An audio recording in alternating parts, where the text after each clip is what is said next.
My name is J.C. Harris. I'm a certified ghost hunter and laity demonologist. In summer of 2001, I had a 9-year-old son that died in an accident at my house. And after that, I went through a period of mourning, and about a year or so it took me to get over that, enough to where I was able to function and go on with my life.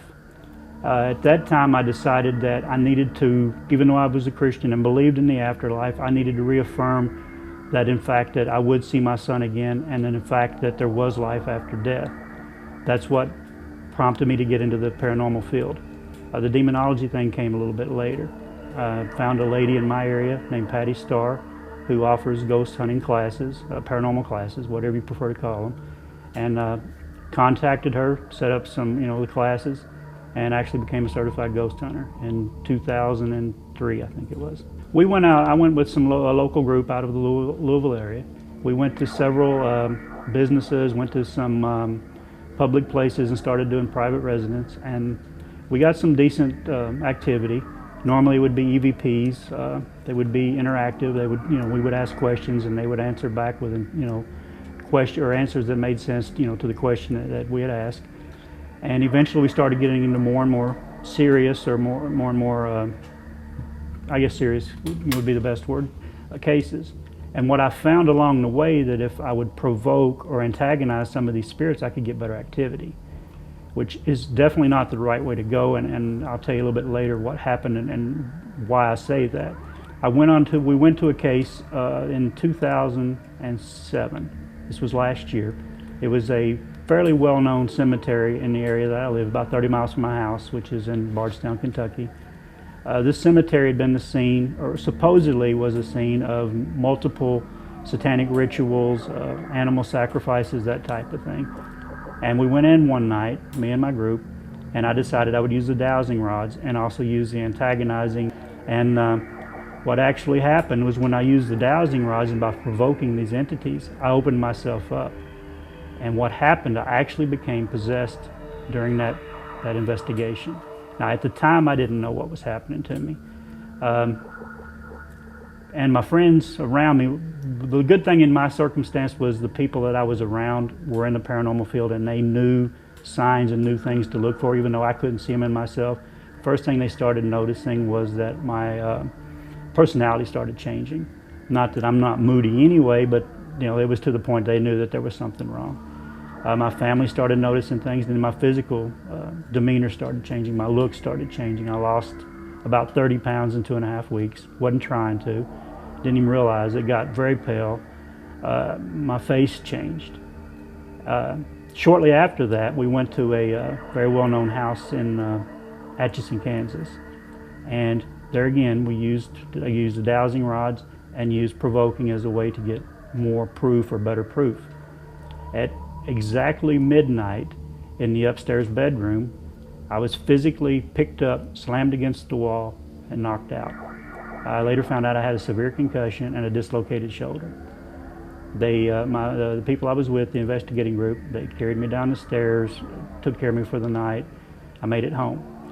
On the way home, we were traveling. Somebody else was driving. I obviously wasn't in no shape to drive, having just received a concussion about 20 hours earlier. I noticed a burning in my arm. When I pulled my sleeve up, I had just a stream of blood running down my arm. And what had happened is my arm had just become scratched. And the same thing had happened in the house at Sally House. I had scratches across my chest. And there, for a period of several weeks, actually months, I would just be with people by myself, and you could just watch the cuts start opening up and the blood start coming out. And the thing was, the cuts were always in multiples of 3. It was never not one scratch, not 4 scratches, but always multiples of 3. That's when I started getting worried. When I started seeing the physical attacks and the physical things happening to me, that's when I realized that maybe there was something to this thing about being possessed. I actually went on an investigation, and it's a Civil War fort right outside of Louisville. And during the investigation, we were dowsing, and I had a crowd around us. It was a public investigation. We had, people could pay to go, and we were doing, proceeds were going to the benefit of the park, or the fort. And while I was dowsing, some of the people in the crowd noticed the smell. It smelled like skin burning. And then I felt something on my chest burning, and I pulled my shirt down, I'm probably messing the mic up. But anyway, the crucifix I was wearing actually burned into my skin. You can still see the scars. Burned in a couple of places, you can still see the imprint of the crucifix itself. That's when I decided, yeah, I've got to get help.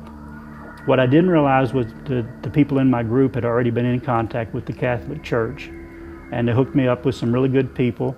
They kind of fast-tracked me, got me through all my testing and everything, and actually had an archbishop, Catholic archbishop, run a series of tests on me for confirmation, and shortly thereafter he came to my house and performed a full rite of exorcism. The person who got me started and actually, that supervised my training, Patty Starr, one of the first lessons she taught me was always ask for protection before you go in. Always do a ceremony for protection. Ask for the white light of love and peace and protection to surround you. Pray to whatever being that you believe in, God, Buddha, whatever it is, as long as it's a good entity. Pray for protection and never provoke. I broke both of those rules in the hopes of getting a better phenomenon as evidence, better evidence, and I did. So after all this happened to me and the exorcism was performed, that's when I reassessed all my values and the techniques, as you said, that I used to perform my investigations. I stopped all the provoking and started doing all the protection, doing the prayers going in, the closing prayers going out, started working with the Catholic Church and went through their training and actually became a laity demonologist, which means, for those of you that don't know, means non-ordained. I'm not an ordained minister through the Catholic Church, so I can't become an exorcist or a ordained demonologist, so I'm a laity demonologist. Layman, basically, is what it means. So, and now what I do is I go around and I teach other groups and work with people that have opened up the doors that I did, and I try to help them close these doors and try to help them find the peace that I have.